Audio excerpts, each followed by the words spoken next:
তাহলে মানুষের ওই ক্ষোভটা এখনো আছে।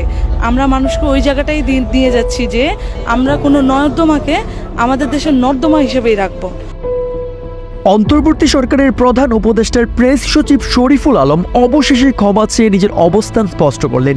কিন্তু কথা হলো, প্রথমেই শেখ হাসিনার ছবিকে ডাস্টবিন বানিয়ে পোস্ট করার 24 ঘন্টা পার হতে না হতেই ক্ষমা কেন চাইল?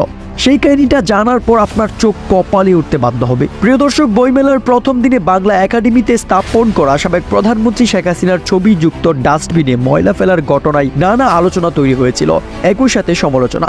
এই ঘটনার পর অন্তর্বর্তী সরকারের প্রধান উপদেষ্টার প্রেস সচিব শরীফুল আলম অবশেষে ক্ষমা চেয়ে নিজের অবস্থান স্পষ্ট করলেন। রোববার 2 ফেব্রুয়ারি নিজের ভেরিফাইড ফেসবুক অ্যাকাউন্টে তিনি লেখেন, আমি গভীর অনুতপ্ত। আমার এই কর্মকাণ্ড কেবল অনাকাঙ্ক্ষিত, এটি অনুপ্রবেশ ছিল। আমি শেখ হাসিনা, আওয়ামী লীগ এবং ছাত্রলীগের সকল নেতাকর্মীর কাছে আন্তরিকভাবে ক্ষমা চাইছি। ভবিষ্যতে এমন কিছু আর কখনোই করব না। তিনি আরো বলেন, আমি স্বীকার করছি এক সময় আমিও আওয়ামী লীগের একজন সমর্থক হতে চেয়েছিলাম। সামাজিক যোগাযোগ মাধ্যমে আমার পুরনো কিছু তথ্য প্রকাশ পাওয়ার পর আমি লজ্জিত। আমি বুঝতে পেরেছি আমার কাজ দল এবং দেশের অনেক মানুষের অনুভূতিতে আঘাত করেছে। তাই আমি বিনীত অনুরোধ করছি আমাকে ক্ষমা সুন্দর দৃষ্টিতে দেখার জন্য।